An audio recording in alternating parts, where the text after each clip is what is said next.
like to also we can discuss. Oh, wow! Robbie's paying attention. You're not gonna catch me the way you caught Lukasz and Shane. That's what I was waiting for. He's a fucking asshole. I was waiting for that. I was waiting for it. No. That's a good. I don't trust you anymore. Like I'm always looking in that corner. Welcome one and all to another installment of the Final Scoop podcast. My name is Robert Schinetsky, the supplement engineer. Joining me as always is my international band of brothers, Robert, Samborsky, Apollon Nutrition, Lukasz, Rytkowski, Prometeus Intelligent Sports Technology, Lord Shane of House Smith, Guardian of the Realm, Defender, and Protector of Mankind, has not descended from his throne of power yet. So hopefully we'll see him. If not, then, we'll fire him and bring another Lord onto the show. Anyway, thank you all for joining us, one and all. We appreciate you. Got any comments, questions, queries, quips, smart-ass remarks, feel free to post them up. We will address anything and everything over the course of the next little time that we are with you. And thank you, as always, for spending your Saturday afternoons with us if you're joining the live feed. We truly appreciate it and look forward to doing it for years and years to come, as long as YouTube doesn't take us down for saying anything, that I might consider not part of the narrative. And we lost Robbie. Robbie just got hacked by the Russians. Shit. Algorithm loves us, so that's not going to happen, man. There we go. All right, so while we wait for Robbie to figure out how to, pay his internet bill or whatnot, we had started the conversation before we hit the go live button by...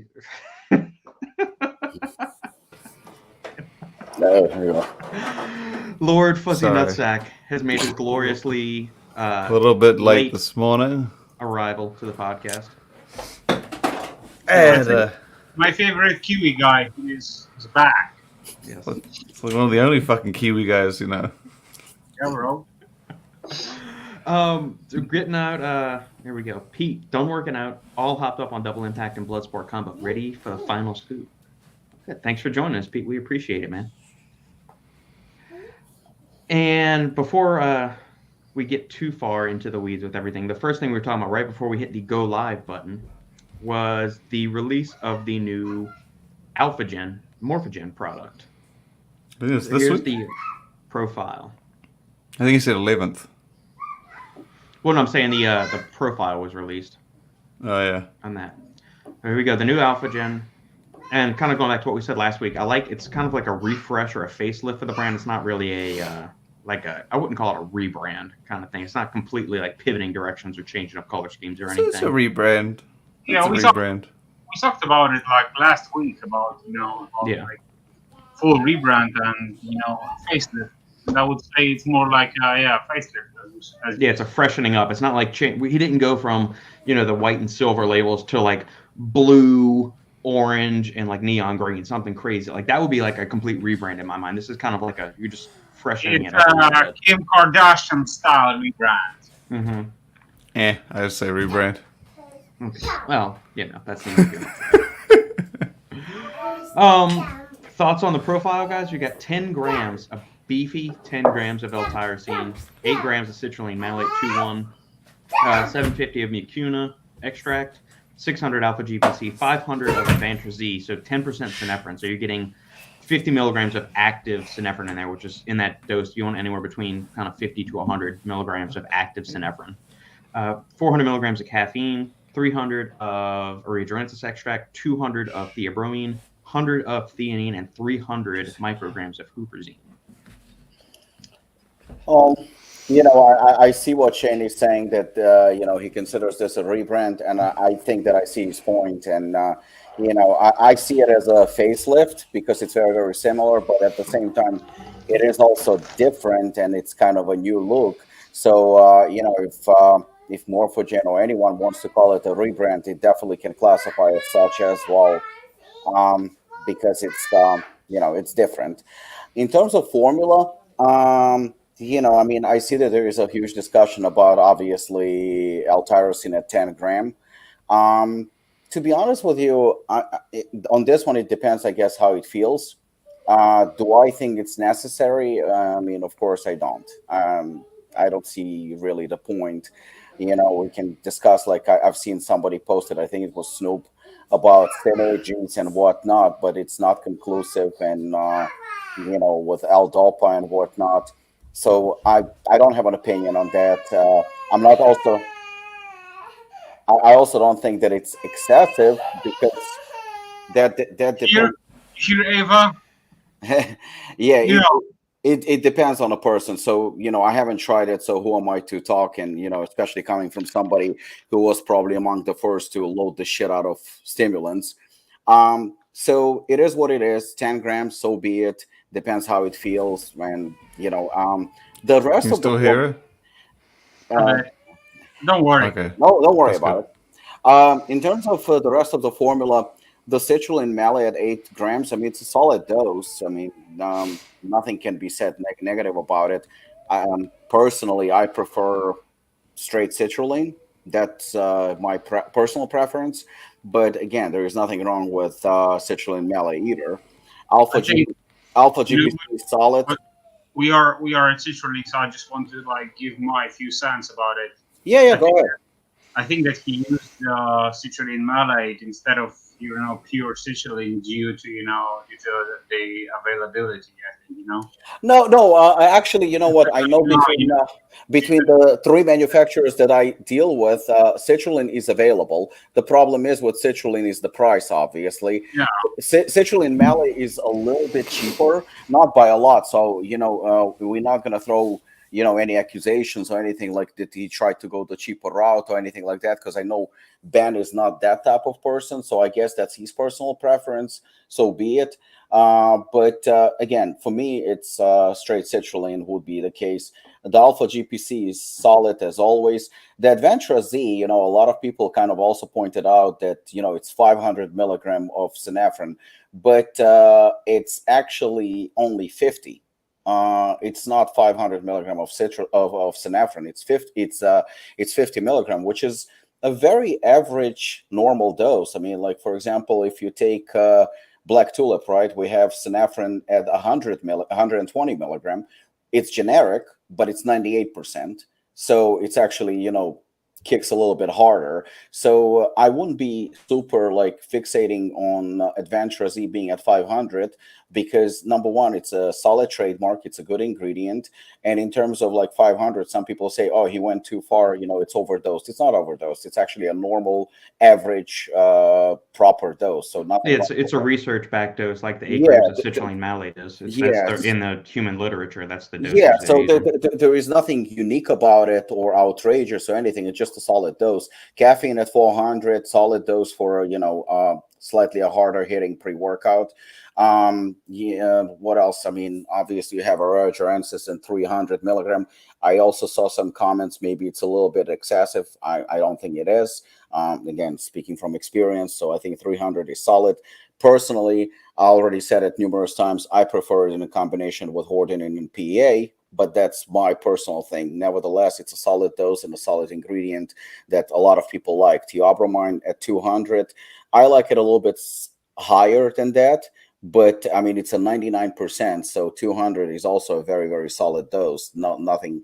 Theanine, you know how I feel about it. And, overall, I think it's a very good formula. It's not what I expected, to be honest. I expected something. I'm not even sure. I actually think that I like the previous one slightly more, which is very, very possible that I do. The only thing I didn't like from a personal perspective is that theanine, I believe, is much higher over there. I don't remember, Robert, you know these things. I think it's like 200 or 300 milligram. It's pretty high.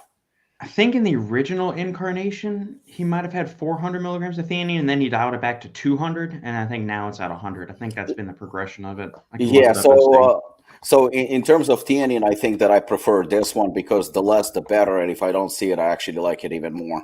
But it's a solid formula, from Ben, and Ben knows what he's doing. I mean, nobody can really knock this. This is solid. It's just like I said, I expected a little bit more or maybe slightly different, but it's definitely not something that I'll be going crazy about. But I mean, it's good. I mean, he had citrulline malate in the previous one too, I see.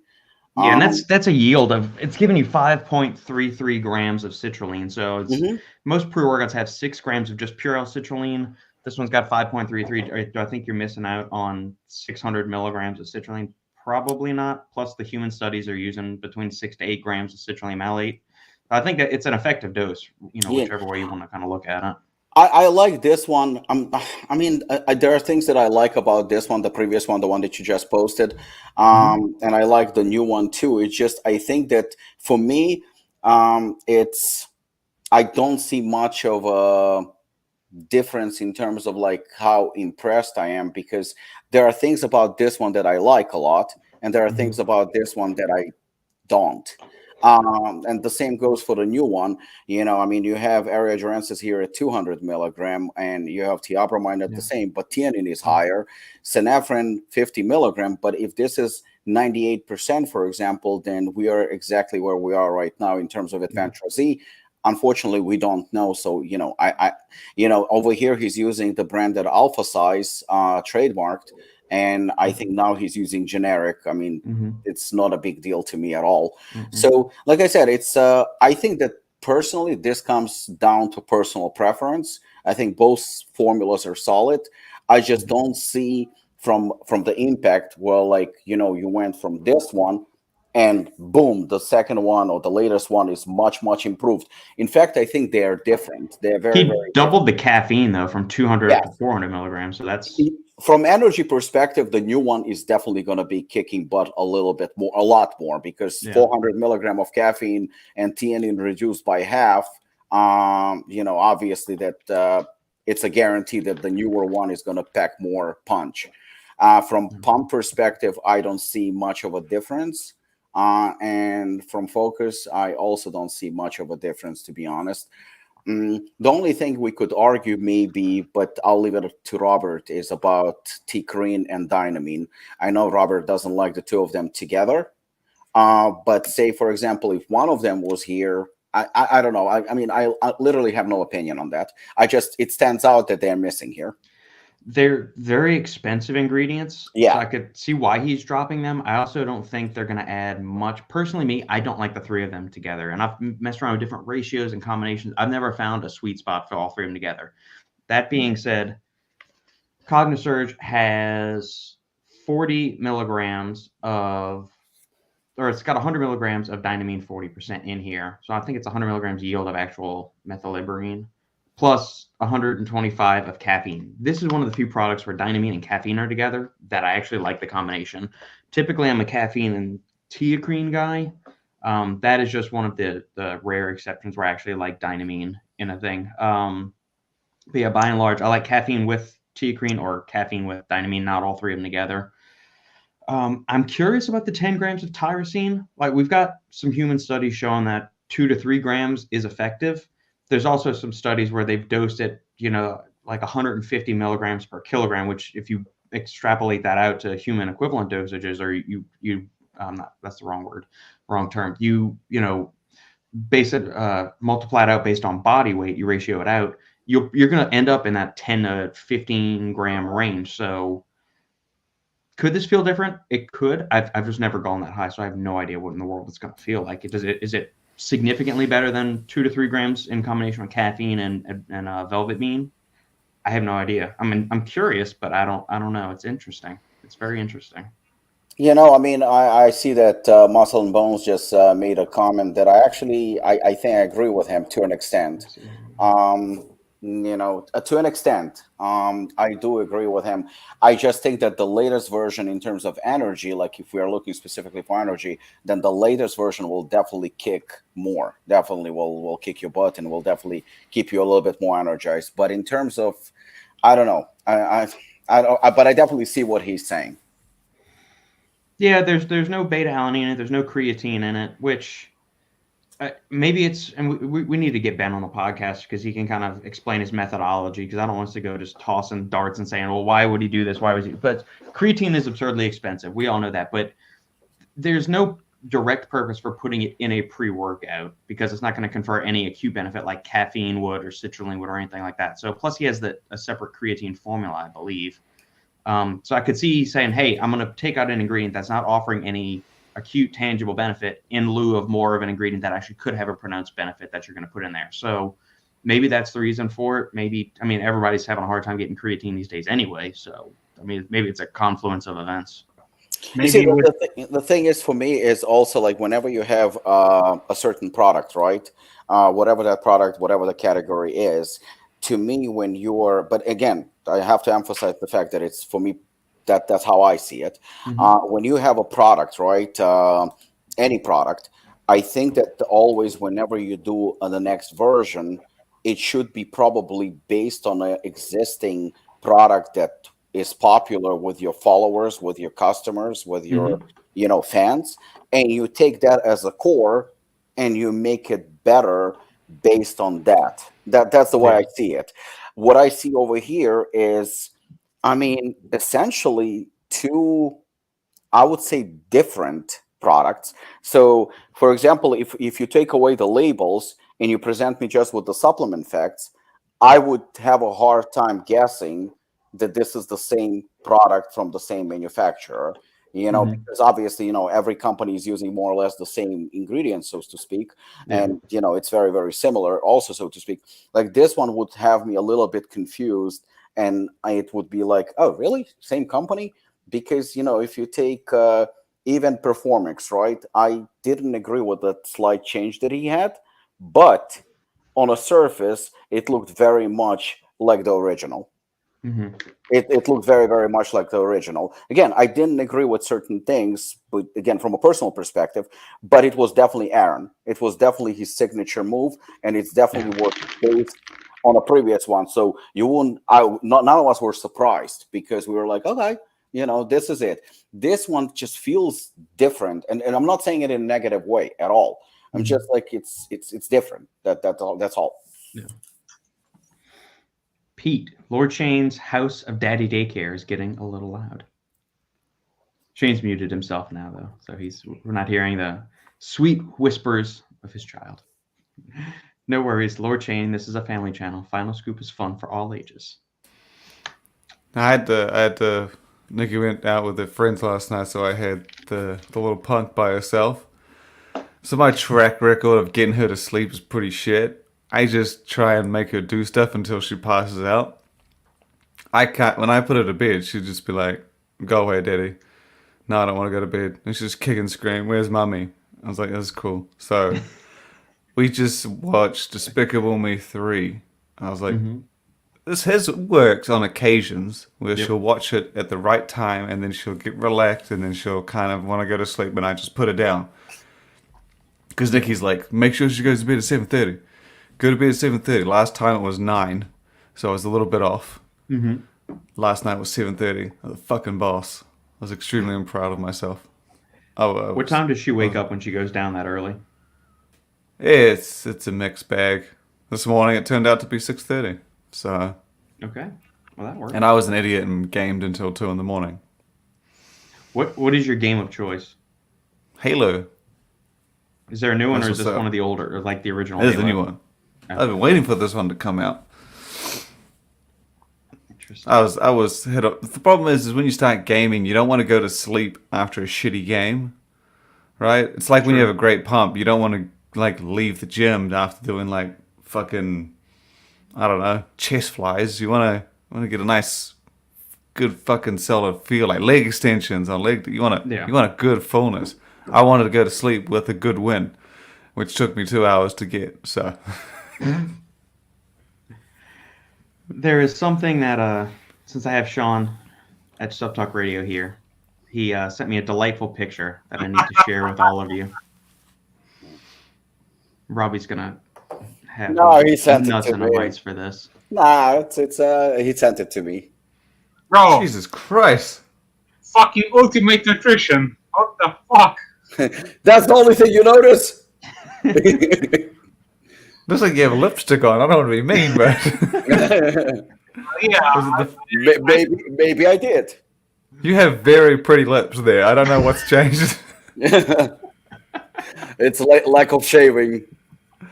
Yeah. It's phenomenal. It's great lighting.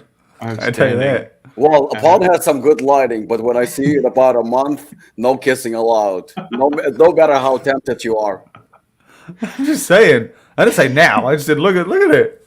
Yeah, There's no way Lukasz and Robert didn't look at this picture and go, Jesus. Yeah, well, I'm just the only one saying it. every time Robert comes to Apollon, we have a makeout session. I saw the picture. Why are you giving away our secrets? You're not supposed to say that. Oh, come on. You know the secret is out the back. Be proud of it. I saw the picture. I should just realized Fire. my nickname's still Fuzzy Nutsack. It is. I haven't touched it. Hey, boys. Hey, Alex. Speaking of formulas, I actually want to get Lukasz's perspective. Shane posted something. I forgot what company it is, but I really liked it. And the first thing that popped into my mind is Lukasz. It was a formula with mushrooms. Is that the drink? No. It's fuck. What is it? Oh, yeah. Shit, I can't remember the name of it. Fuck, hold on. Yeah, I mean, it definitely kind of like... Shroom Boom. Yes. From Ballistic Labs in Canada. Correct. Yeah, Lukasz, what do you think about it? I mean, Robert, you too, but I mean, it's really interesting. I kind of liked it. I mean, this is not my area of expertise, but I still liked it a lot. There've been a lot of things this week, so you're gonna be scrolling for days. No. It's actually there. There it is. Yeah.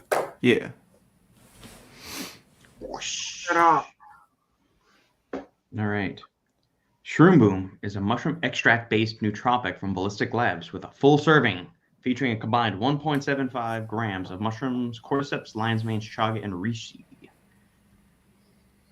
That's my Google, my AI sentence that I try and put in there so that when you say what is Shroom Boom, it comes up with that specific sentence. The question that I have, not necessarily a problem, just a question, is because, you know, Robert and obviously Lukasz are more familiar with this. What throws me off, I try to like search it and kind of like do a little bit of research on this, and not a knock on the product at all, but the dosages. It seems like the recommended dosage, I don't even know if they recommend it, more like studied, or, I mean, there is no concrete dosages on these things. I couldn't find anything concrete. And if there is, they much higher than what's in here, specifically chaga and reishi. I mean, the fucking dosages is through the roof of what seems to be effective. Is it about synergy, about like maybe the dosages are good? What do you guys think? But it is an interesting product. Go ahead, Lukasz. I feel like this is Lukasz's alley because I'm not much of a mushroom.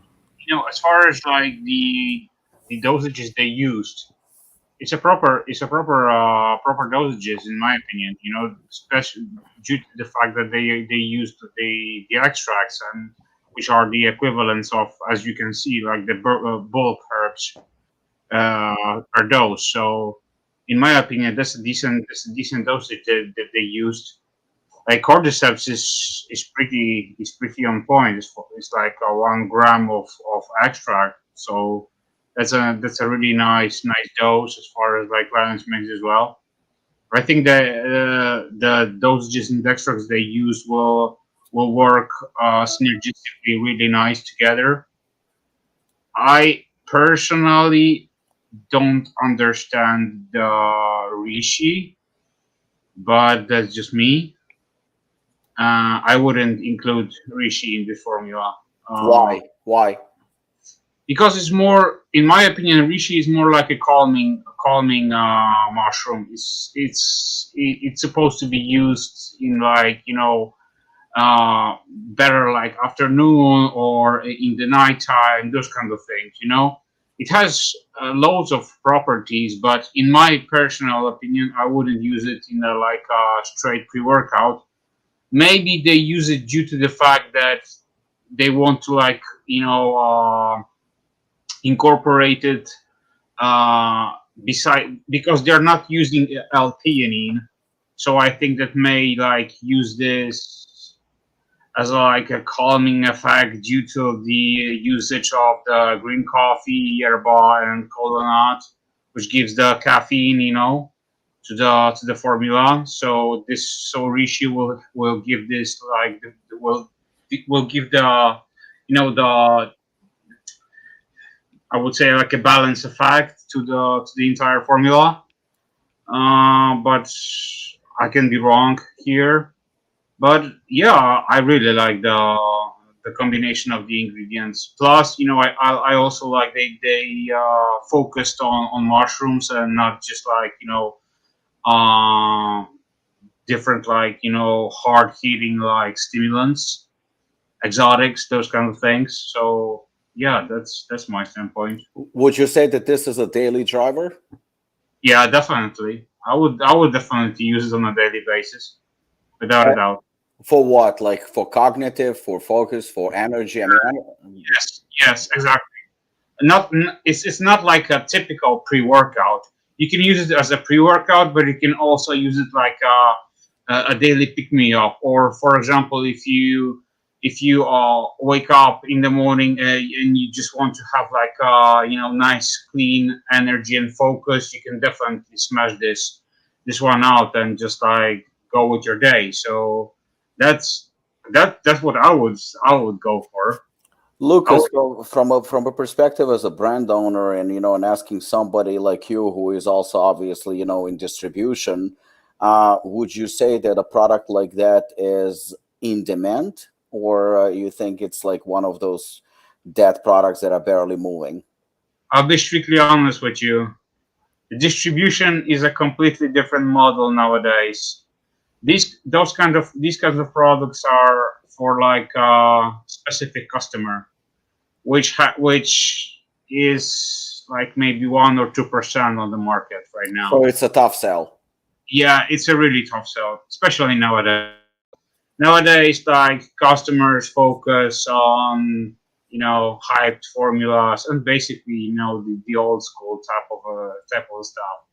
We can all disagree with what sells and what not sells, but we need to we need to say straight away like this won't, for example, even touch C4 or like the curse from GNX or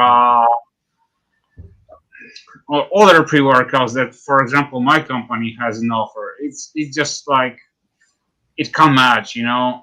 Maybe like few smaller shops will be very keen to pick this one up, but as far as like for massive sales, sorry, no.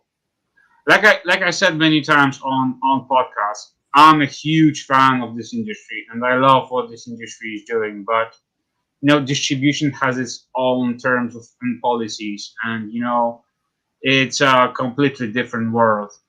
As far as like a retail, yeah, probably they can be super successful and they can sell a lot, especially if you have like this cool marketing vibe. Then you can, for example, go from store to store and try to like increase the demand in your local territory, and based on that grew from there. But as far as like distribution and so on, no. Yeah, I find it I like the blend of the mushrooms in here. To bounce off or build off what Lukasz was saying, one thing I'm always skeptical about, and this goes back to even when I would see stuff from Magnum Nutraceuticals up in Canada and some of the other brands that use a lot of these high yield extracts. So you'd see 10-1, 9-1, 8-1, all of these kind of things. I want to see like, what are you extracting for? Is it a whole spectrum extract or a full spectrum extract? Are you isolating for specific compounds? Me personally, I have a hard time wrapping my head around the fact that I'm going to take 100 milligrams of this and it's going to be equal to 1,000 milligrams of actual chaga. I've always had a hard time getting it wrapped around. And what, is the quality of these? Sure, I'm getting 1,000 milligrams. You're doing a 10-1 extract, but what is the quality of the actual raw materials that you're using? If it's a crap thing, then who cares? You're getting 10 times crap, but with that extraction process. Yeah. So that's why one thing where I'm always I'm curious about or hesitant to use those. I'd rather either use something like a grapeseed extract where I know that it's been studied in a few different ways, and like a full spectrum extract of that. They've also have specific standardization ones, but they also have the 95% OPCs, or the proanthocyanidins. And that actually has been studied in humans, to where these kind of extracts, when they're the super high potency ones, I don't know, they're understudied. The ingredients themselves are solid, but these kind of extracts, I don't really ever feel comfortable using them myself. I'm open to having my mind changed. I would like to see more data on them. Yeah. So, but I like the combination of caffeine with mushrooms for total cognitive health and support. I like the concept of it enough. I like they use, not like, just like a pure caffeine. I like that they use the different combinations of herbs, which is like yerba, cola, and so on. So that's pretty cool to see, It's something different. I always like to see something different, something unique. Yeah. So this kind of combinations are sure are my alley. So yeah. Yeah. By the way, sorry for my English.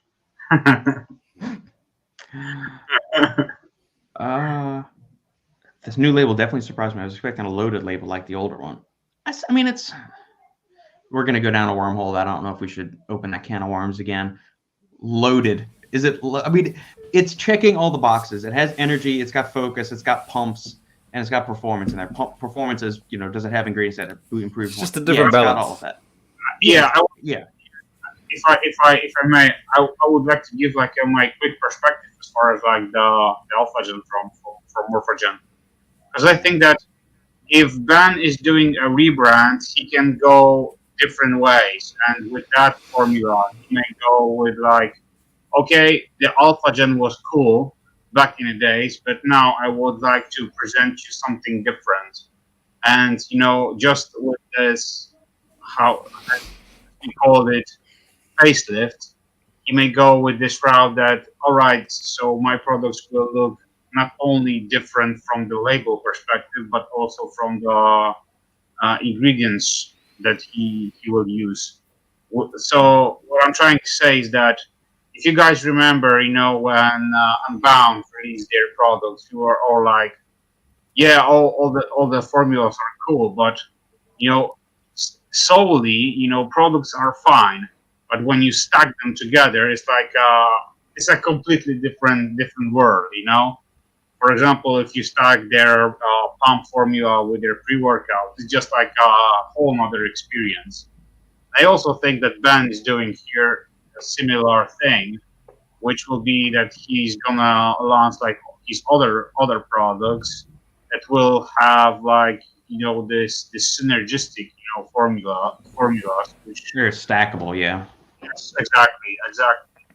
Because what I'm seeing right now, especially nowadays, like brands are like releasing more and more products that are stackable with each other. So that's something that we should like consider. But as far as like the 10 grams of tyrosine, when I saw it, I was like, and I told Robbie exactly the same thing, and I will repeat myself once again. It's cool, and as being like a fat kid in the fucking candy store, I always like to see those kinds of things. But it's like, what's the point? It's like, it's not a dick measuring contest. It's fine to see, that you can use 10 grams of tyrosine. Brands like, you remember, guys, when we saw for the first time like 6.4 grams of beta-alanine in the formula, we always like, what the hell is going on here? Like Cellucor released the C4 Dynasty. We were always like, we're shocked, and Ben is doing a similar thing with this shock effect. Like, motherfuckers, I can put 10 grams and you can't touch me, So yeah, it's something cool. But if I were him, I wouldn't do that. I would like, for example, do, let's say, 5 grams and spare 5 grams on other stuff, which would be like which would complete the formula even more. So. But that's just me, and as far as like your earlier question, as far as like the distribution, AlphaGen wouldn't sell in my model. Something that you, Lucas, pointed out, and I was wondering the same, but I think that not that I figured it out because I can't get into Ben's mind and figure out like what was his way of thinking. But I do, of course, I agree with everything you said. I'm going to use Robert right now as an example as to how he helped me out in terms of like, high dosages. So when I released the Hooligan and later on increased the dosage of caffeine, and it was like around 600 milligram. I even think that one of the versions was like over 700, right, Robert? Something like that. Yeah, I think the third or fourth version. Yeah. So I did it. The only reason why I did it, I didn't do it for scientific approach. I didn't do it for any shock value or anything like that. It's just that I saw that, people that come to Apollon, and back then it was product mostly for Apollon customers. It's just that it took, a lot of attention. It got a lot of attention elsewhere, but I really didn't give a fuck. I did it for completely other reasons. But I was attacked. I mean, I was attacked ferociously for 600 milligram of caffeine. I remember Ryan, fitness informant, he fucking attacked me pretty bad. And I was like, you know what? Maybe he has a point. But then again, I didn't do it for the mass market. I did it for Apollon members, for our customers. Ryan pissed me off. I mean, to a point where I thought that I'm going to fucking run a fist through his head one day, which I still don't rule out. But we became friends with Robert, and, I shared that information with him. And Robert basically pulled this fucking scientific research and data and all that. And he goes to me, "You're not exactly wrong." He goes, "There is nothing wrong with 6 or 7 or 800 milligram of caffeine." He goes, "There is nothing wrong with it. It's not overdosed." He says, "Maybe it's more than some people would prefer for personal use." He says, "Because we react different to stimulants." But there is actually a data to back this up, like an actual studied data. I remember, I think the one that he showed me was from UK. I mean, I could be wrong here. I was like, thank fucking God, this guy just, helped me out. And Robert, thank you again for that. So I fucking posted it basically by saying, go fuck yourself, everybody. Look, there is data. There is nothing wrong. And all this vasoconstrictive bullshit that you were talking about, it's also bullshit, and here's proof for that too. So Robert helped me out by showing me an actual conclusive report, data, scientifically backed up studies that what I do is nothing wrong with it.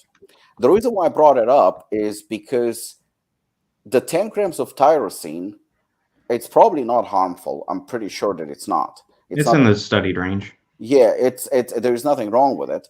But, I remember when we were discussing different ingredients, and I remember Robert said like maybe a year ago, something like that, something came about tyrosine. And I remember where he said 2-3 grams is the most that he would recommend or use in a pre-workout, something like that. But I remember it was like 3 grams, that it's comfortable and that's it. So when I see 10 grams, I think what it does is it's a shock factor because I very much doubt when you take 10 grams of tyrosine versus 2 grams of tyrosine that you're going to get 5 times more benefit, or you're going to get 5 times more focus, or you're going to get 5 times more anything that's going to show, okay, that 10 grams of tyrosine is far superior to 2. If you take 200 milligram of caffeine and you take 400 milligram of caffeine, you will definitely feel the difference. Without a doubt, whether it's a good difference or a bad difference, that is up to you. But you will feel a conclusive difference. So 10 grams of tyrosine here is mostly, it looks like it's a shock factor, probably not going to do any harm or anything like that. I'm pretty sure that it's harmless. It's fine.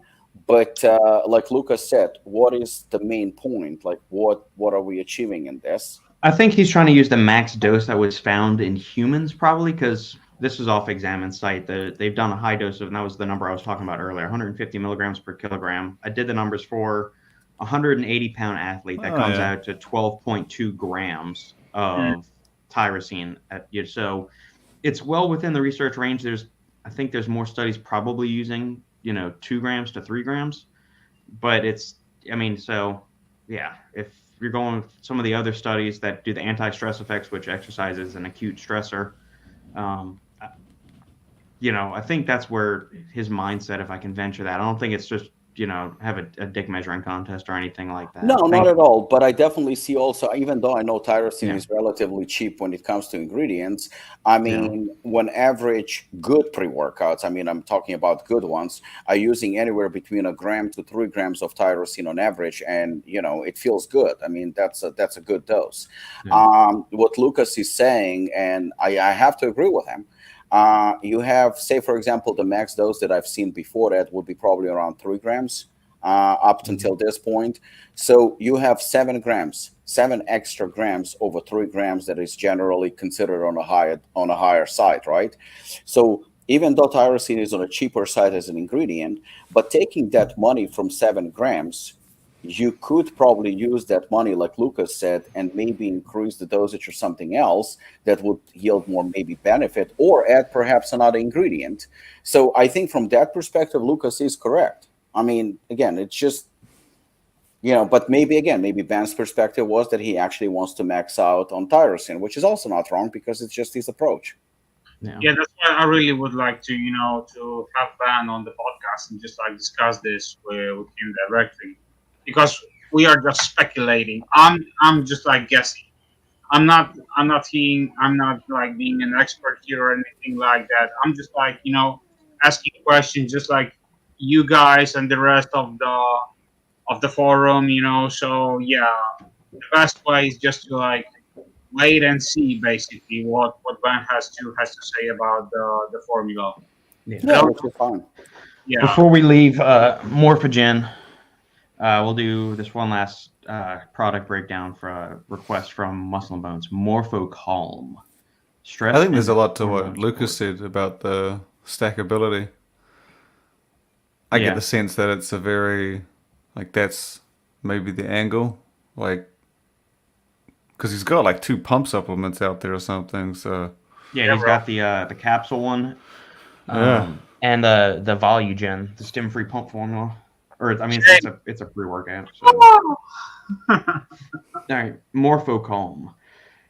800 milligrams of phosphatidylserine, so you're getting 400 milligrams of actual phosphatidylserine, which that's a lot of supplements. You'll only see 50 to 200 milligrams. That's below the study's dose. That's very much below the study dose.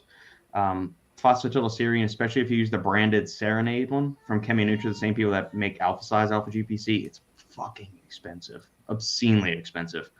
So full dose there, 600 of KSM 66. Again, very well dosed. I like that ingredient a lot. 300 milligrams of DIM for estrogen support, estrogen metabolism support. 300 milligrams of theanine to help chill the fuck out. 300 milligrams of calcium D-glucarate, and 50 milligrams of Kana, which I do like Kana. Kana is Zembrin or Kana-Ease. Doesn't list, I'm guessing this is just the generic version of it because it doesn't list the standardization, because most of the time it's standardized for not less than 0.5% mesembrin, I believe is the alkaloid. Are you meant to be looking at the new version? Is that released? No, that's not this one. No, I'm saying, did you have the profile up on your site? Yeah, it's on Stack. Should be. Just type in Morphocalm. All right, well, I guess I made myself look like a horse's ass. There we go. That's okay. You sounded really smart. Thanks. I try. Okay, there we go. All right. That just took care of everything right there. There's quite a few differences. Damn. Yeah.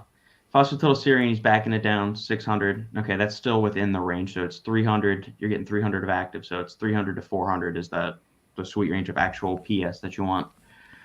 300 milligrams of Korean red ginseng, standardized to minimum of 7% ginsenosides. 300 theanine, carryover. 200 of rodeo prime. I find that interesting. If this is for calming stuff, the salidrosides are typically regarded as kind of like the ass kicker components of rhodiola that's going to energize you. 120 milligrams of Shodan, which is the highest standardization I'm aware of the withanolides in ashwagandha, which Glaxon uses that in their, what the hell is it called? Serenity, to really, crush stress and chill you out. 50 milligrams, and that's the 5% alkaloids. That's what I was talking about, the yield for Kana. and then 5 milligrams of lithium, which is used quite frequently for mood disorders and helping balance people out. So I like it. It's very cool. I'm intrigued by the rhodiola. Maybe the rhodiola is in there to make sure to kind of counteract, since there's so many like downer ingredients in here. Maybe the strength of the rhodio prime is going to kind of boost you back up and get you kind of feeling, not like just laying on the couch all day and eating Cheetos. Yeah, I mean, to be honest, it's quite different from the last one. Well, not quite different, still kind of same direction, but yeah, a lot of ginseng changes. And rhodiola, they nixed the calcium D-glucarate and DIM. DIM was dropped. Yeah. Swapped for Shodan. Mm-hmm. Yeah, they nixed the KSM 66, replaced that. The Shodan's in there for that. The red ginseng is an interesting inclusion, as is the lithium. I don't have much experience with ginseng. I know it's one of those age-old ones that's been around for centuries. It's just I've never used it, messed around with it much, but it's a natural kind of energizer and mood support ingredient. Because I just know because it's in it's one of those ones where they throw in energy drinks and whatnot. Yeah. Lukasz, Robbie, any thoughts on this one? That will be a really solid formula itself. I would really like to test it out. Yeah, I mean the formula. I mean, I actually like the S1 as an improvement to the previous one more than the pre-workout. I think it looks pretty cool. In terms of rhodiola, surprised me a little bit in here for some reason. But I mean, it's a pretty solid formula. Korean ginseng, red ginseng. I know it's a lot of people have mixed feelings about it. I know, and Lukasz, I don't know how it's in Poland, but for example, like in Russia and I know some Eastern European countries, ginseng's been huge for many, many, many years, much bigger than it is here. So I don't know how as an ingredient it's gonna correspond here. But other than that, I mean, there is nothing can be said. It's a solid formula, well put together.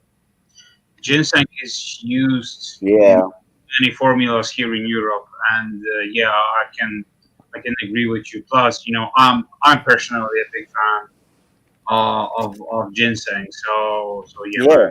I'm going to go as far as saying that if you show this formula to an average European, they're going to go, fuck, red ginseng, cool. The rest of the ingredients, they're going to go what the fuck is it? Yeah, totally. Back to the photo earlier. Wow, was that Robbie? It's me and my lips. Alex Fedorov off creatine.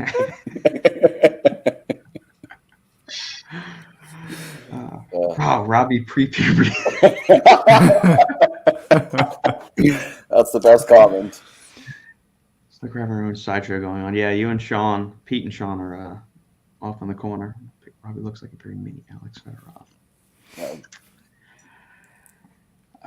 Does anyone have any idea how long Pico 2 has been listed as a novel food, as we can no longer get it over here in the UK from Compound?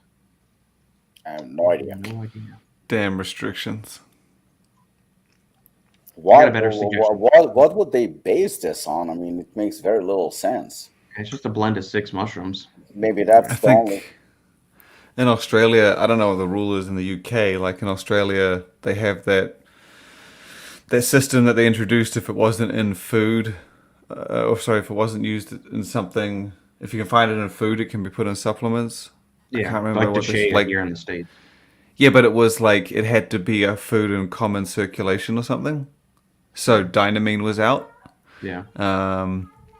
It's I know that just chopped a whole bunch. And then Australia also has these rules against dosages of certain things. I think there was maximum 325 caffeine.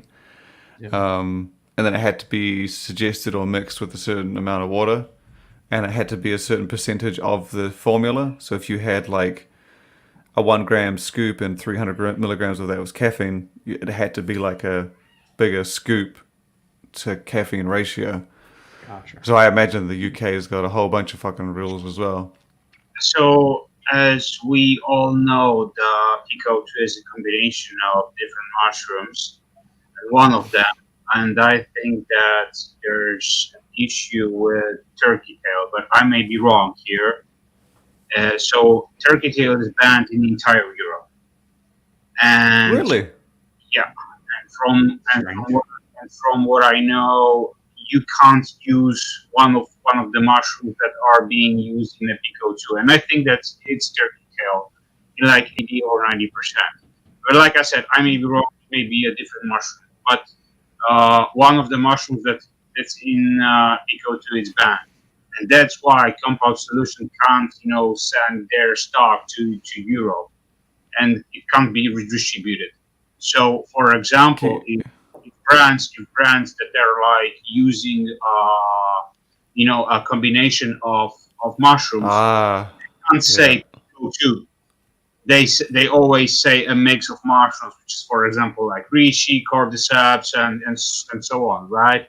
So they can use the name Pico too, and that's the main issue. And yeah, I talked like 2 weeks ago with my friend from UK, and he was telling me about this one, and I thought that it's only Europe thing because UK and Europe has a bit different policies post Brexit, but no, that's positive. So Interesting. I'm Very interesting. UK is a little freer, I would have thought.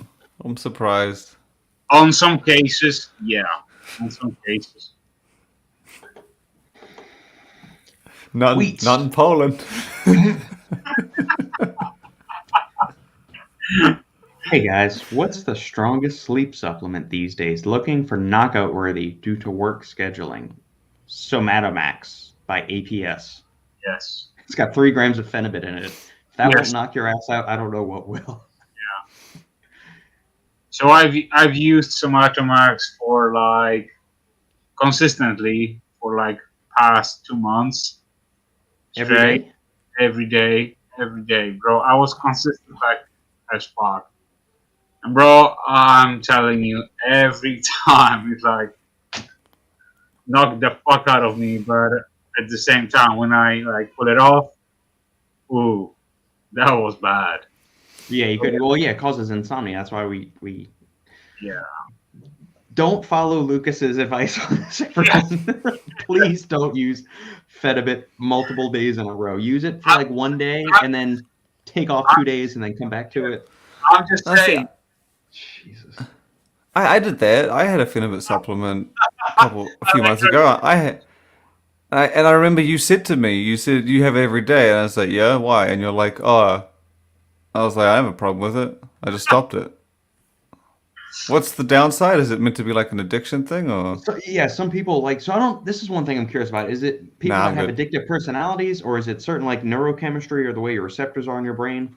I don't know. I just from the Yeah. literature side of things, it leads to tolerance and habituation to where you start to become dependent on it. You can't fall asleep unless you have it in your body. Plus, at the same time, you also have to start ramping up the dosage because you get sensitized to it like you do caffeine. And then when you come off of it, you have withdrawals. You can get sick, you feel nasty, and you can't go back to sleep. You get insomnia anyway. So that's why we tell people be Really? smart. Don't use it multiple days in a row. 1 to 2, maybe 3 times per week, and then rotate in some other sleep aids. You basically Nah, just man, I do it every you day. you're just basically lacking this cool effect, and that's why I think it's depending, but Yeah. Is it something if you have sleep problems, like if you have trouble getting to sleep, would you potentially get addicted to it because your body relies on it? Because I don't have trouble getting to sleep. I just want a better sleep. But if you had like dog shit sleep and you can't get to sleep, maybe if you have this, then your body's like I can maybe there's something to that. I don't know, but no, man, I took it every day for a couple months. They sent me 2 tubs or something. I can't remember what it was. It's fucking great. The Core sleep aid, they were one of the few that had it in it too. They don't Z's. have it in there. Yeah, Core Z's. Alex, phenibut is my jam. Ninja Zen, you're right. Ninja Zen does have phenibut in there as well. Alex is my jam. Primal Force used to sell. Alex is everyone's jam. Primal Force used to sell standalone phenibut tubs. I still have some. I use that on a rarity occasion when I just want to knock myself out and see what the hell happens.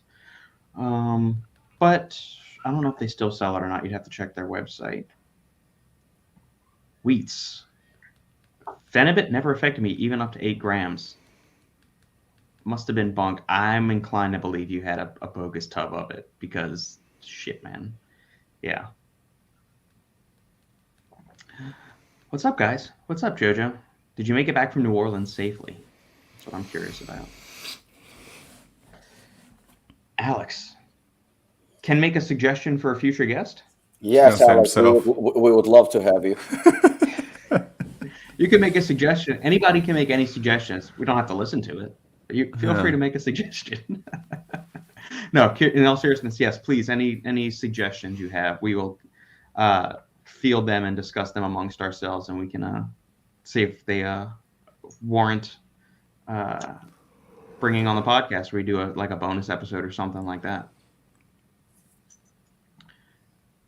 Logan, it's weird. Phenibut doesn't make me tired. I use lower dosages than that, but still.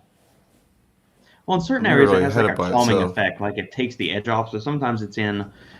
There was a brand several years back. I don't think they're around anymore, but they had like a calming or like relaxing socialization thing for people that have high anxiety. They put like just a little sprinkling of Phenibut in there for that exact purpose. To kind of take the edge off, but still make you be able to function. So it's 50 to 100 milligrams instead of 500 to 1,000 milligrams like you'd see in a sleep aid. I think what's disregarded very often, because you hear about like different dosages of different compounds, right? And some people say they will fucking start arguing like there's no tomorrow, and they fucking start fights and shit. This shit doesn't work. This shit doesn't work. I think the reality is, and this is something that we not take into account when we are having those arguments, is that both parties are often right. It's just, I think that genetically we program to a certain way where we react to certain compounds in a certain way and certain dosages, or maybe under the right circumstances, better or differently from another person. And I think that aspect is always disregarded completely, that we are very, very much different. And also what you said, Robert, about, addictive personalities. I know a few people that said that is a myth, that addictive personality is just an excuse.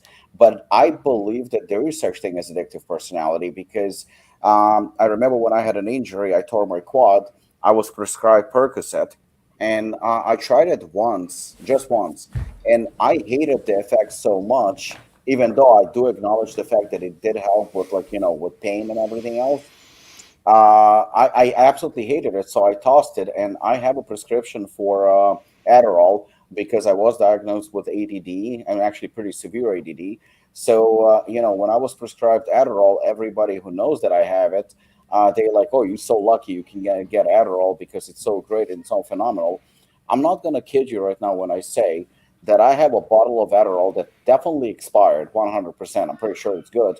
I had the same bottle for the past 2, possibly 3 years, and I still have probably about 10 tablets in it.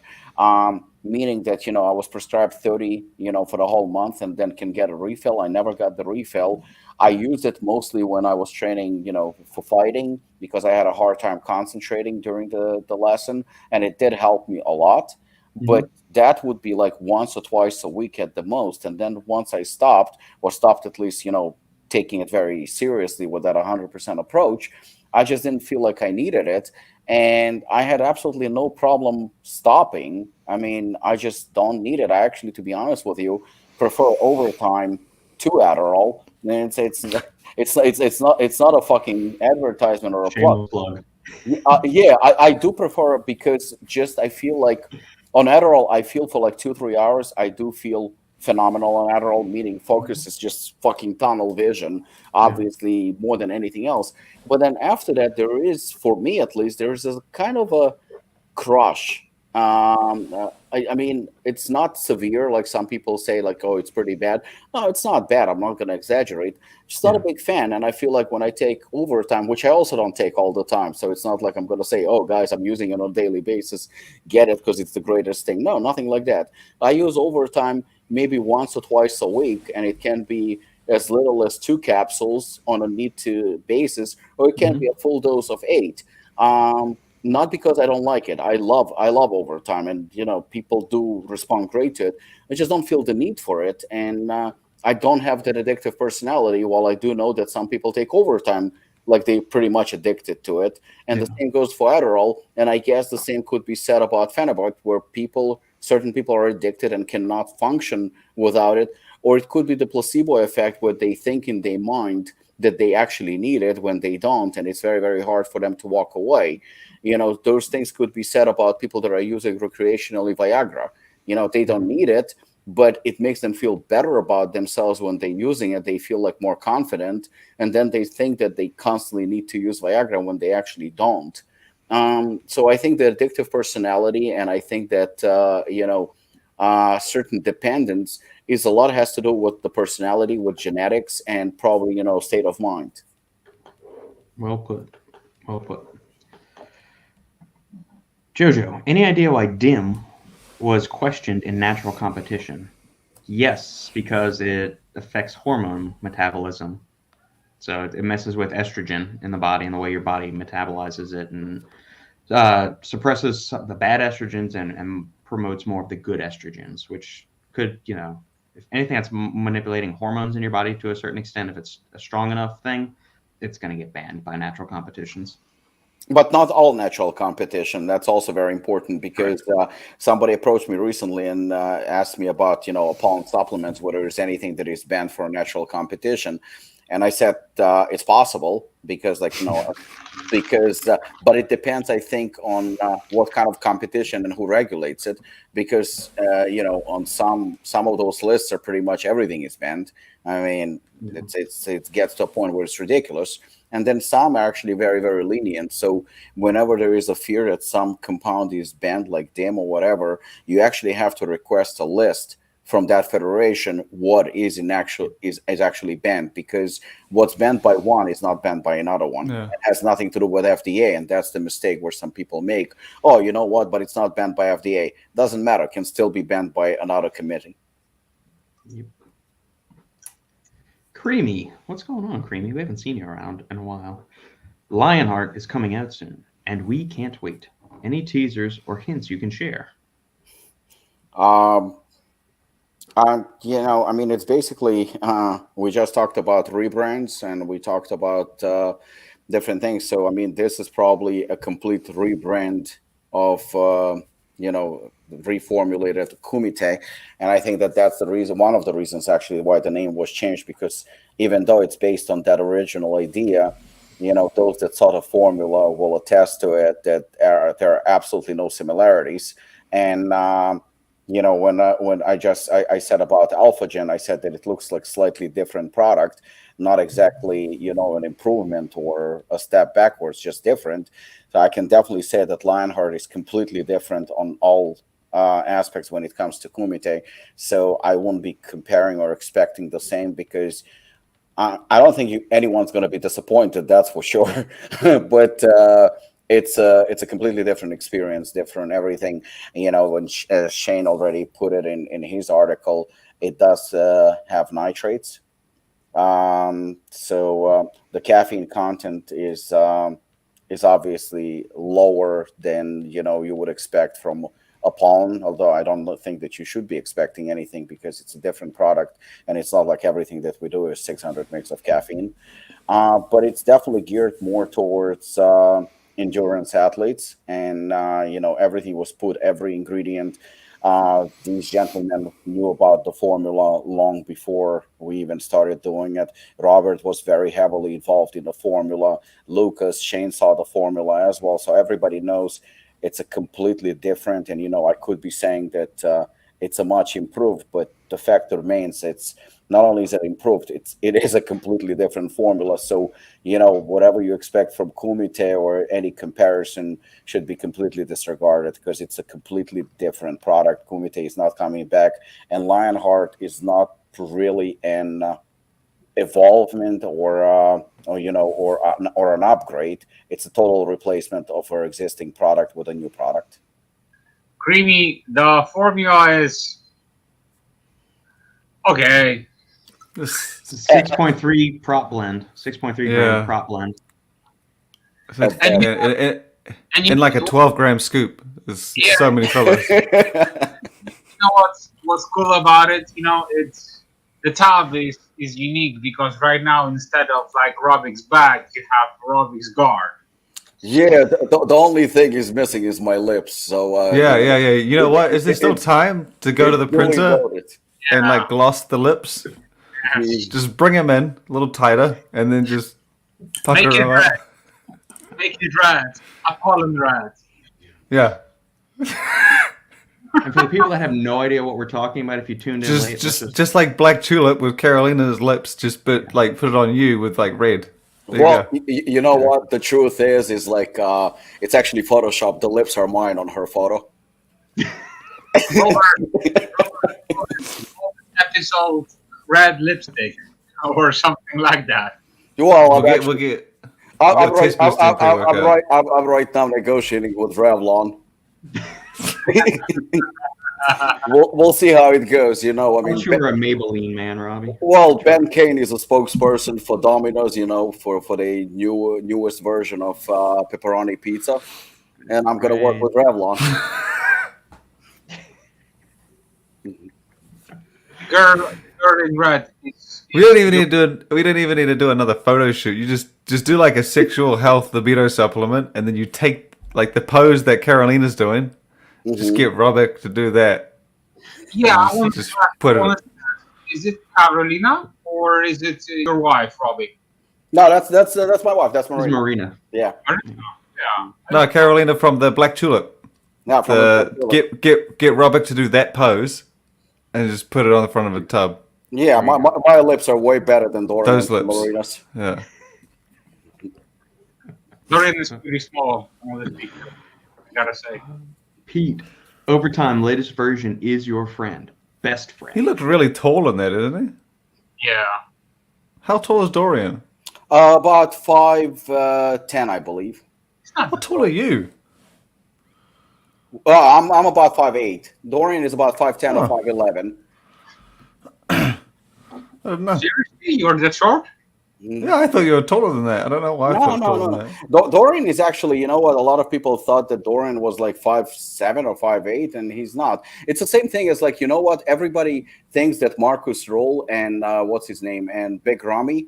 Everybody thinks they're huge, but they're not. I mean, Big Ramy, I don't even think he's more than 5'10", right? I got a photo of Big Ramy from like years and years ago, but nah, it's.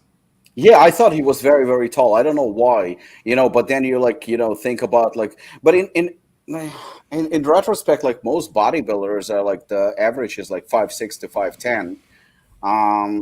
I think that the tallest one that I remember was Gunter. You know who's probably one of the tallest that I've seen? Jamie, the giant from UK. Oh, yeah.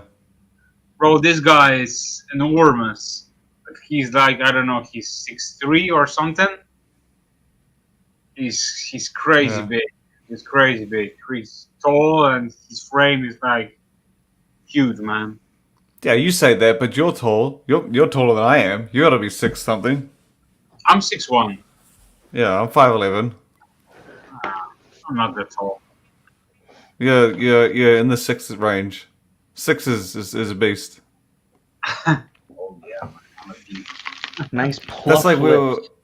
I remember we were looking up heights in Europe because I can't remember what country I went to, and I noticed that all the women were really fucking tall. Like I saw I can't remember. It was you said it. It was like Czech Republic or Slovakia or Slovenia. Can't remember. We were walking around, and I said to Nicky, I says, "Man, that dude's girlfriend is making him look like a little bitch." And then, like, I started looking around. I'm like, "Holy shit! All these women are like my height or more." And then I looked it up, and the average height of the country was like 5'11" for women, and the men were lower. And I was like, how the fuck's this happen? It's just like, not that women can't be tall. It's just so weird. And then I went to Japan once, and I'm fucking Godzilla. I was huge. I could see over everybody. Yeah, it was crazy. Down there, the height is like, I don't know, it's like 5.0 or something. I just remember standing because you know how they say like the trains get compact and shit. And we call it the train, and they all just jam in. but like I was holding the bar and my armpit was like everyone was just under my armpit. I felt bad for them because it stunk like shit, but I was like, this isn't that bad. If you were their height, maybe, but I was a giant. It was the best. It's not often you go to many places and you're seen as tall. You're the giant. Someone said Netherlands. I fully agree.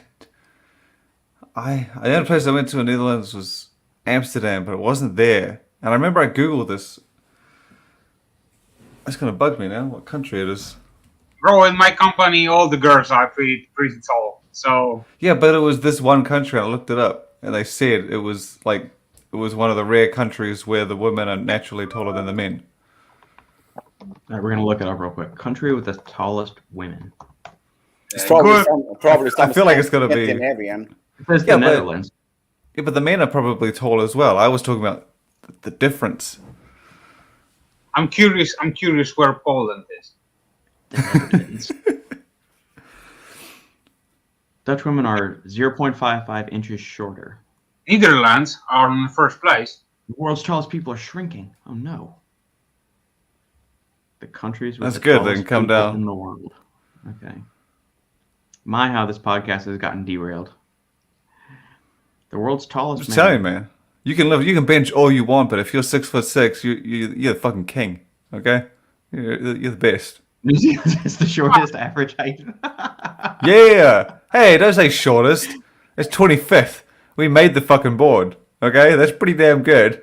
Bro, you live in a hot land. 25. There's like 200 and something countries. That's a good deal. That's pretty good. 5'7". The average Kiwi is see, look. 5 feet 9 inches. I'm 5'11". I'm above average. The average woman is 5'4". No, you're above average in New Zealand. Yeah, and Nikki's bigger than that, so we're above average. Look at that. Area. Let's see if Poland cracked the top 25. Oh, these are tiny places. Ireland, no thanks. Ireland. Yeah, see how easy it is? Just click no notifications. Yep. France. I mean, Netherlands and probably Scandinavian countries. It's getting more exciting. Fuck you. I thought it was. There we go. I thought it was Denmark that was the place that I went to where all the women were tall. Australia. Oh, fuck off, Australia. Norway. I don't have any idea who the hell these people are in these pictures. I thought Norway and Sweden would be higher. Yeah, I also thought it will be in like top 10 or something. Yeah, I'm surprised. Lithuania. It's all them Europeans. Germany. I'm glad we made it on there. Slovenia. Bro, no Poland so far. God, that looks nice. No, That just means you're top 10. Yeah, Poland is probably going to be top 10. Damn. I want to go live there, away from the fuck from everybody else. I'm going to go live right there in the middle of the lake. Yeah, that sounds like you. Croatia. Okay. Iceland. Yeah, I would have guessed Iceland's in the top. Yeah, fuck that. Only one guy is like maybe. He's throwing off the average of the whole country. There's only like 5 people from Iceland, and he's one of them. Bosnia and Herzegovina. Okay. Slovakia. Oh, come on, Lukasz, you got to be here. Belgium. You're gonna be disappointed. I'm pretty sure they've named. They've named everybody in Europe. Won't be in the top 10. Czech Republic. Wow, I didn't expect that. Denmark. Yeah, see Denmark. Wait, slow down. Oh yeah, see, I remember looking it up, and the average woman. It's 5'5". Fucking tall. 5'5". Fuck. Yeah, see.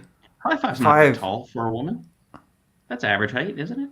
Sandy's. You don't understand. You don't understand when you're used to seeing like you're from America, and like it's when you're used to seeing like just. Hey Lukasz, I don't think you're on here, man. Unless you're 1 or 2. 5'6" is Estonia. Okay. This list is fucking retarded. They've named every country in Europe but Poland. They fucked us up.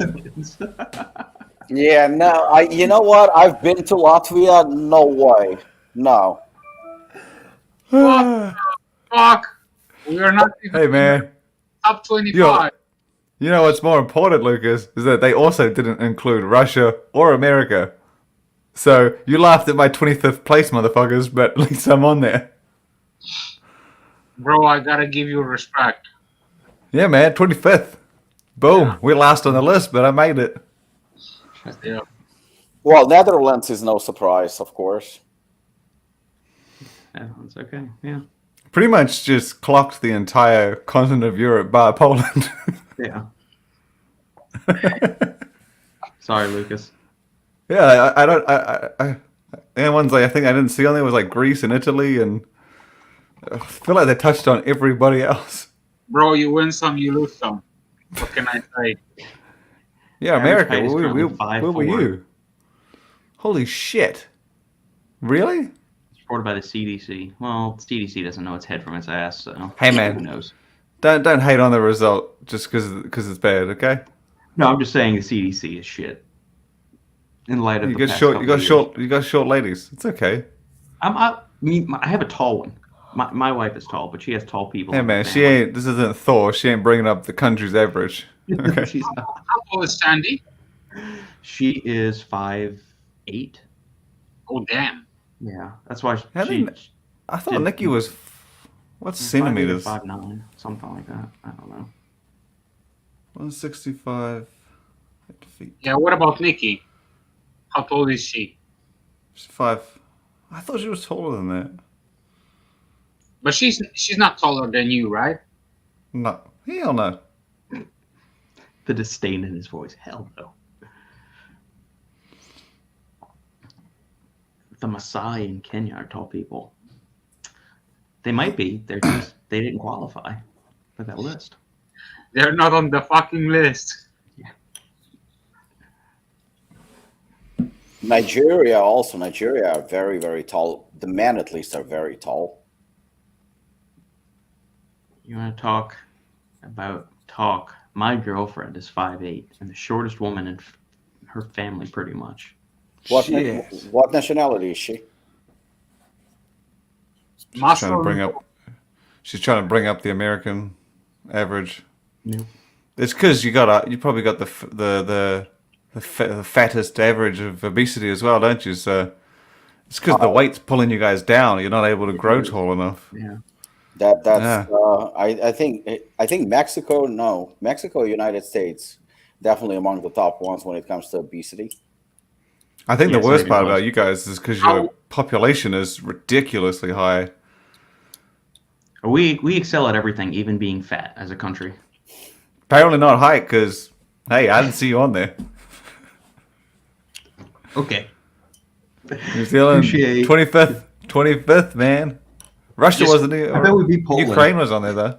Bro, you guys are making them gains. Here we can eat tons of pierogies, kielbasa, and so on, and still. We're Hey not man, But can you have deep fried Oreos and Twinkies? gonna touch you guys. You guys Yeah, are it's fat. it's just every country around Poland that seems to have their people growing in height, just not Poland. The Russians are still holding down Poland, saying, "No, you're not getting bigger than us." It's the little brother. It has to be a mistake because Polish people are pretty tall. Hey man, it's the internet. There's no mistakes. Okay. Bro, maybe we are getting smaller due to I don't know that. Lucas, since it's like right now everything is about cancel culture, maybe you got canceled. Yeah, probably so. Okay. It would be cool to be like 6'4" for a day, 6'6", just to be up there in the clouds for a bit. 6'6" now. 6'6" now. But then, yeah, when you're walking around, everybody's staring at you like, "What the fuck is wrong with that dude?" Like, you just get there's a good height, and then you get to like freak height. I've and then never you- looked at anyone and said that's super tall and been like, "What's wrong with him?"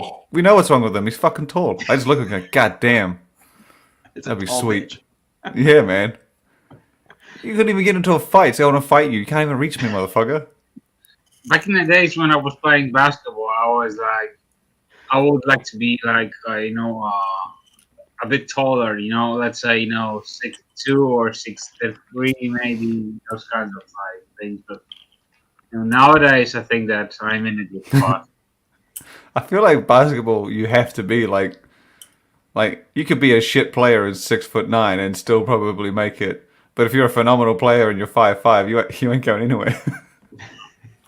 There was that one guy, Muggsy Bogues. He did it for a little while. Oh, you got one guy. That's fantastic. Spud Webb. I think he and Spud Webb are the two short guys that made it. It's the same with NFL. Like I remember when you look at them all, and like they're all kind of around similar heights. You get some big guys and you get short guys, and then you hear the short guys like 6 foot, and like holy shit, these are some big motherfuckers walking around like 250 pounds, 300 pounds, just sprinting down the field. It's like Titans on the field. It's ridiculous. Yeah. Another sport where I think you got to be 6 foot, or you just have to be immensely talented. Simon says average height by country 2022 Poland is 15th. Oh yeah. Link to Isn't he from Poland? Yeah. What do you mean 2022? It's been like 32 days or some shit. Hey man, I'm getting ready to announce the pre-workout of the year next week for 2022. So what does it matter? I'm sure if I could find a list somewhere that says New Zealand's #1 for. Pete used to be 5'11", then started squatting heavy. Now I'm 5'10". Brooke, I'm 5'4 3/4". I aspire to grow taller one day. She's above average. Because filling out your medical forms, do you list 5'4 3/4", or do you put 5'5", or do you put 5'4"? Depends when you measure, because in the morning you are taller than you are before going to bed. The weight of the world is bearing down on your shoulders. That's a fun fact. Yes. That is a fun fact. Yeah. You didn't know that? Facts. No. I didn't know that. I did not. You're getting shorter. You're getting shorter throughout the day because your spine is getting is pulling you down. That's why you're getting shorter. Amazing. I'm gonna hang upside down for an entire day, and then I'll just grow by 3 inches. That will definitely help. I love this here. I was making a joke, and Lukasz is like, "Yeah, that'll help." Yeah, look Anything. Look at Batman. True. Sean, Lukasz is a mutant. No, he's just Polish. That's fine. We forgive him for He's that. not a mutant. He's not even on the top 25. We are screwed. Hobbitland beat us. Yeah, man. Getting back on track. NO3T nitrates take the lead in Transparent's pump product, effectively titled Nitric Oxide. Transparent, owned by the same company as Jack Factory. Yep. Yeah. 4 supplement caps, 200 mgs of vitamin C, 1250 of arginine nitrate, 1000 of betaine nitrate, for a combined 2250 of amino-bound nitrates, 250 of cetria to enhance nitric oxide production, combat oxide extract, 200 milligrams of pine bark extract, and 50 milligrams of estrogen. I like it. I do. Kind of reminds me of Pure Slabs, Oxygen. Yes. But just with citria in it. Yeah. Yeah, so instead of NAC, you got the glutathione in there to increase nitric oxide bioavailability. That's cool. Vitamin C is going to help attenuate nitrate tolerance, as does the arginine component. Estrogen to enhance the uptake of glutathione, betaine, and arginine. All around solid. What is the actual nitrate yield is what I'm curious about. I'd have to look up that table. I don't remember. I was going to say, you had that beautiful table. I know. All I remember is pretty much the common ones, the ones that are at the higher end, and then the less common ones like sodium and all that had the much stronger percentage. I'm going to have to see if I can find it.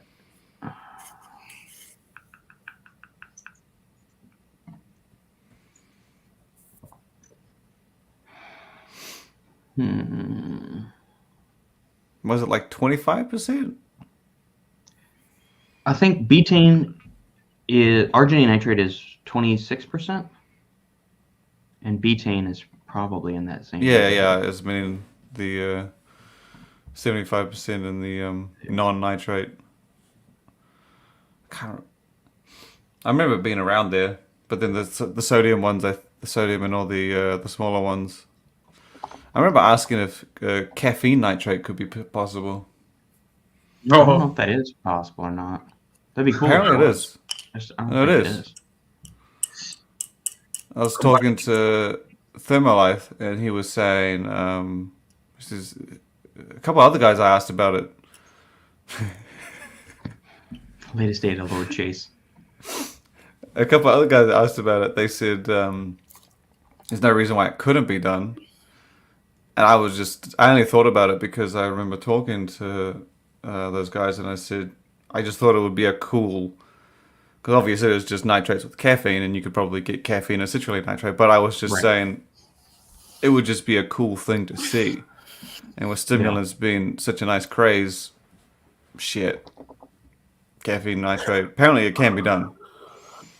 I don't really know I'm not the guy that makes it, but I thought it was a genius idea. Yeah, I'd agree. Brooke, I believe it is the same for astronauts in space. Yes, they do get smaller. You spend enough time in space, but they also lose their muscle mass and all kinds of other deleterious shit that happens to them. Yeah, but you're in space, man. You are.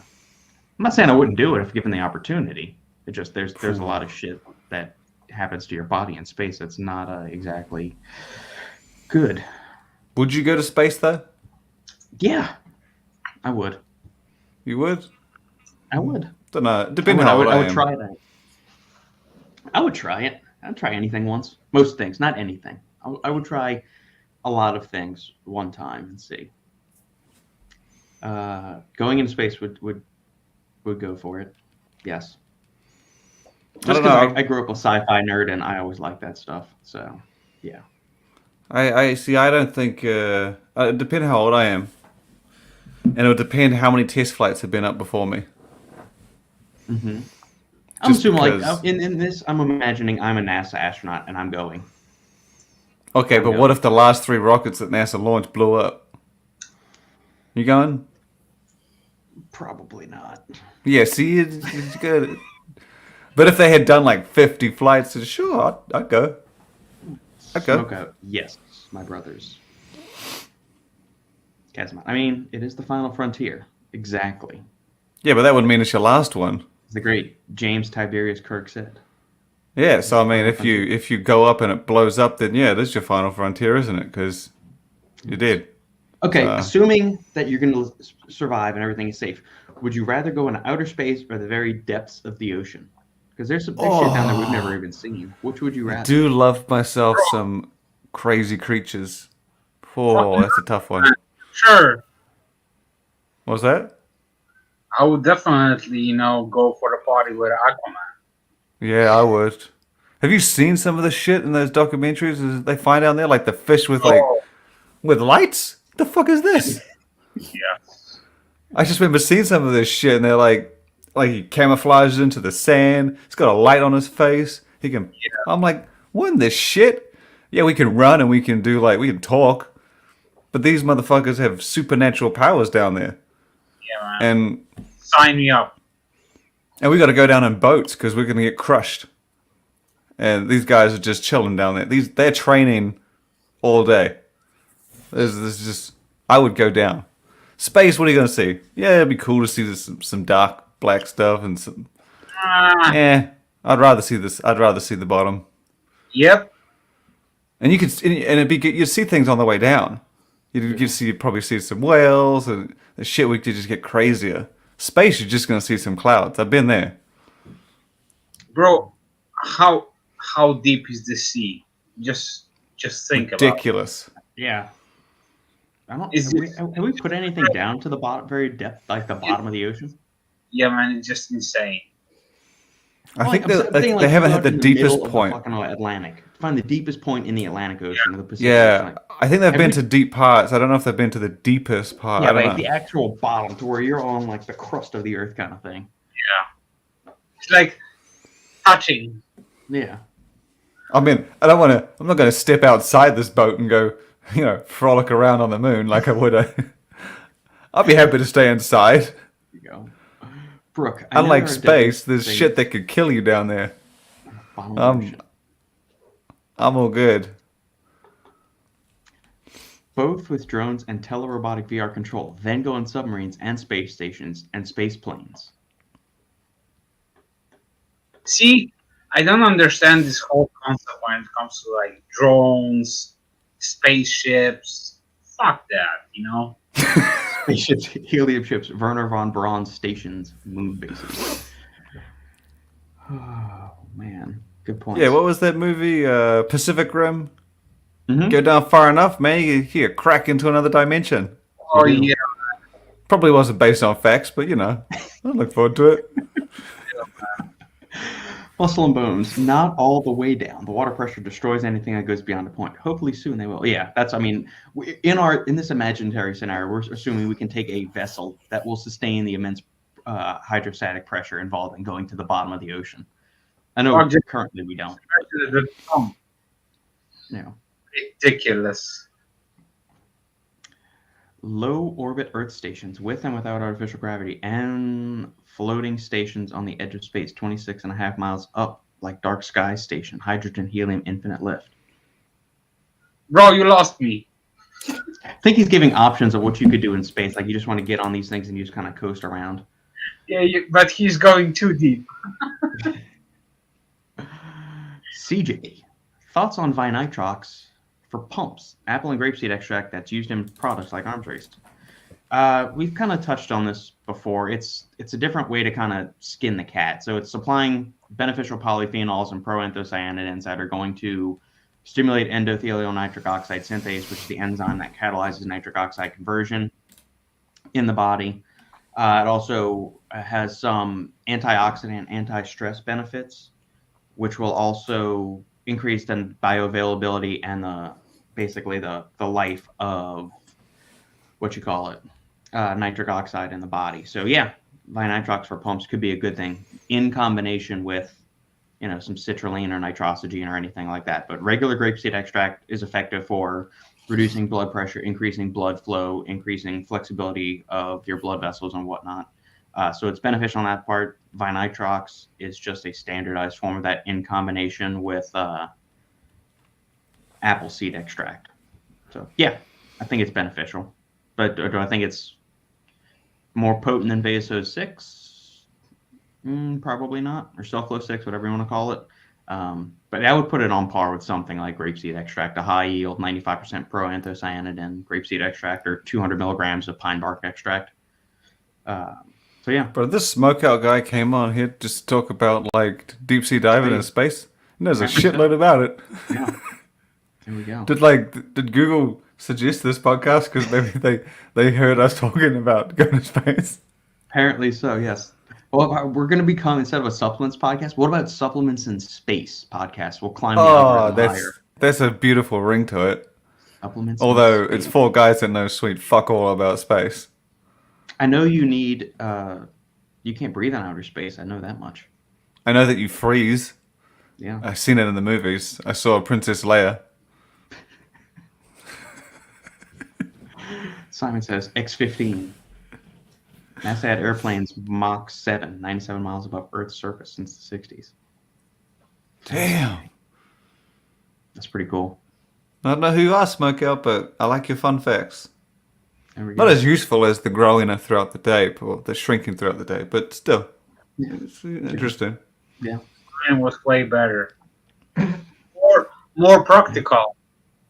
Yeah, well. It's kind of handy knowing that just this mountain of different things. Lighter than air material, stronger than steel. That's amazing. Now the most pressing question of the day. Better lips, Robbie or Angelina Bring them Jolie? up, side by side. All right, here we go. Bring them up, yeah. All right. I don't think Angelina Jolie's lips are that nice. I think they're a little bit too, how you say, Is she naughty? welcoming. Of all the times that fucking Sean tried to poke fun at me or tried to jab or fucking throw his smart ass comments, this one is the winner. I have no fucking comeback. This isn't even a jab. If I had lips like that, I'd be pouching them every fucking day. You know what? For a split second, I thought you were gonna say if I had lips like that, I'd be sucking dick all day long. So thank you for not saying that. Bro, question: are you naughty?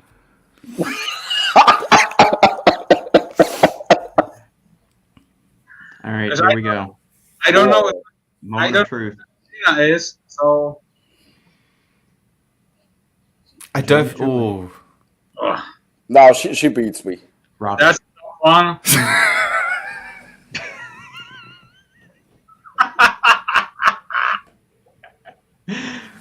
Oh. Angelina Jolie. It's unfair though, because obviously we're all straight men, so like how dare you? It's hard. Your toxic male values on me, Shane.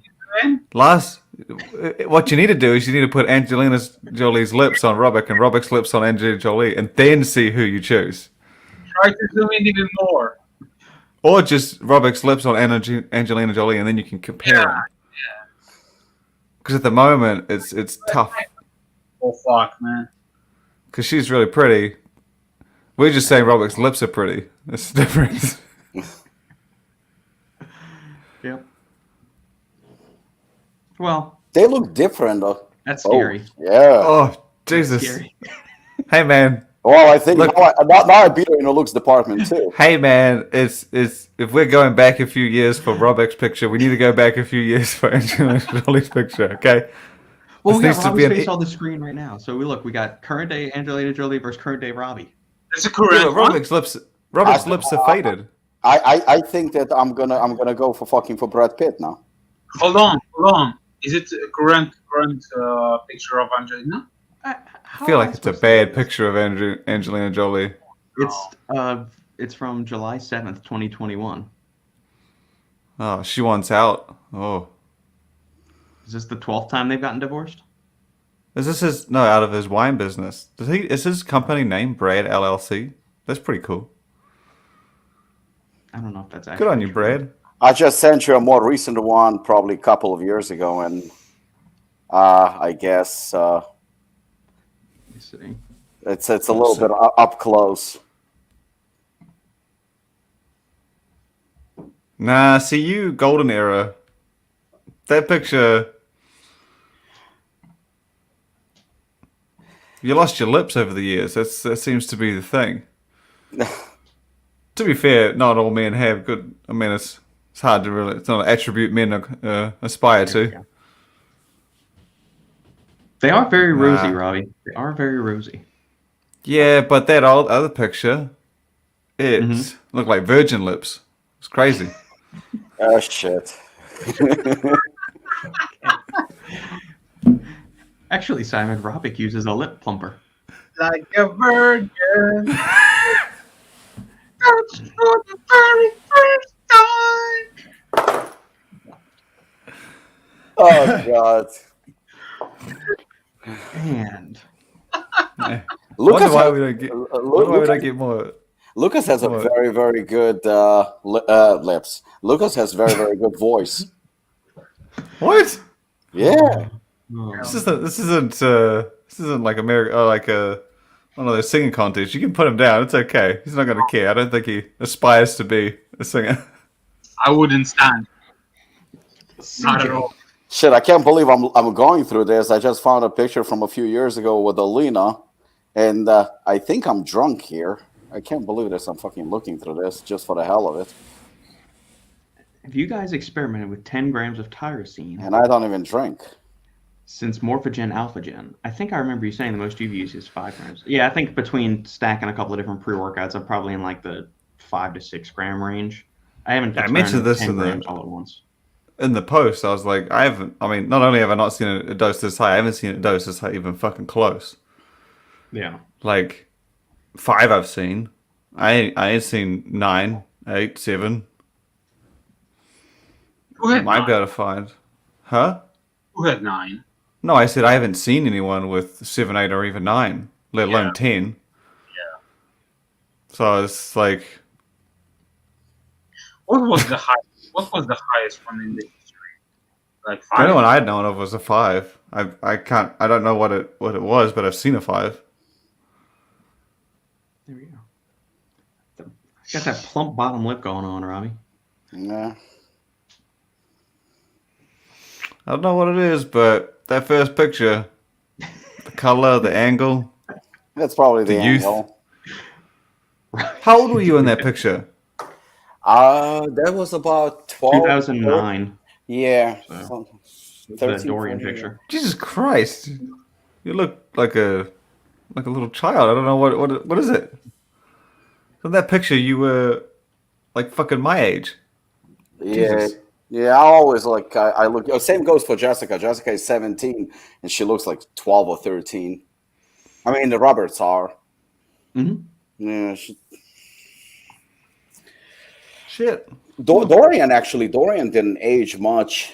I thought that Dorian, it's actually very interesting because Dorian, when he was competing, he was in his 30s. I think he retired. He was like 32, 33, but he looked like he was like 45.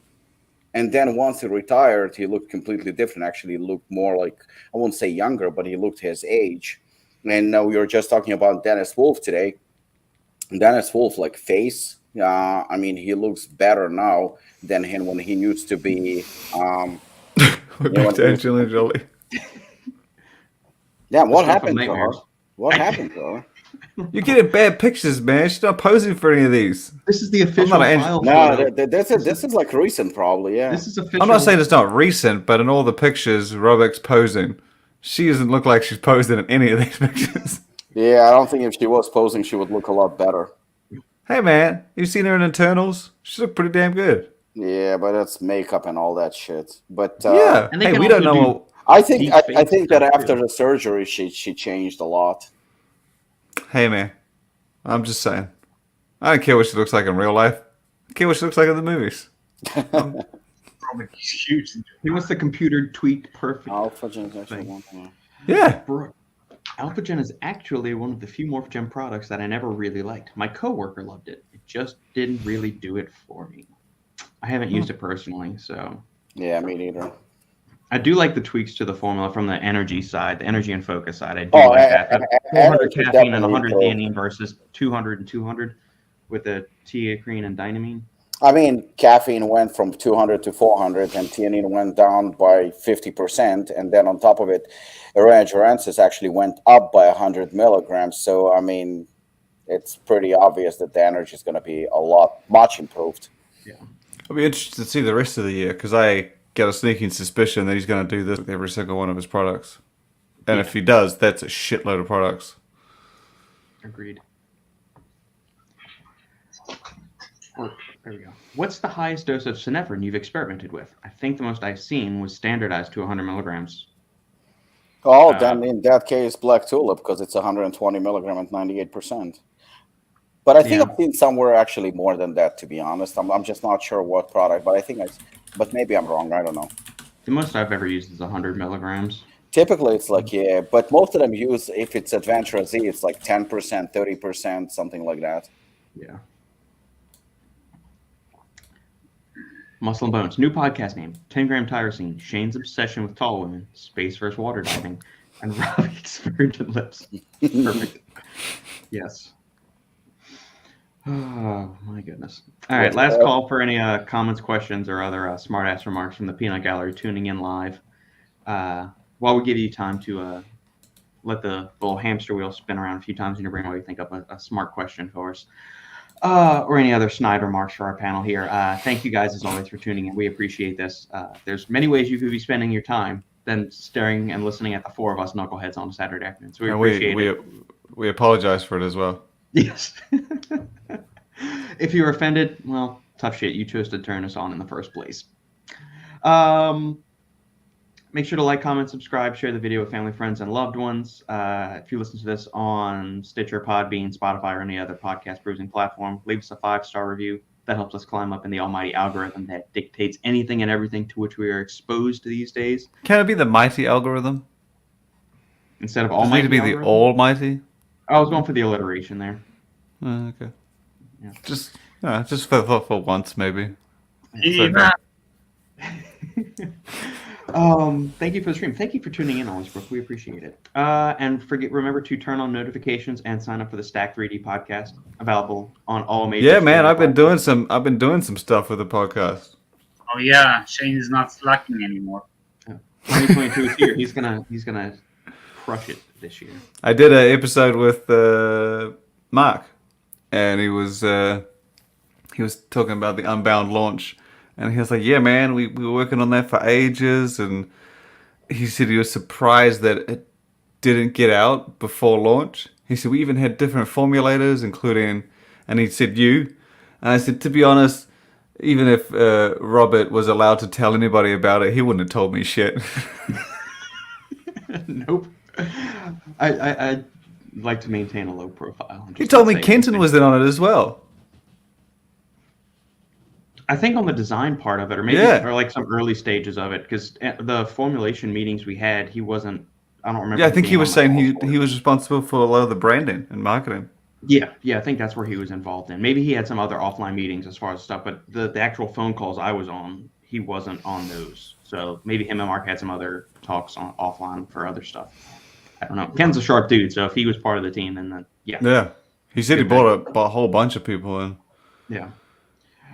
Do you know anything about his new brand? Maybe. Oh yeah, you do.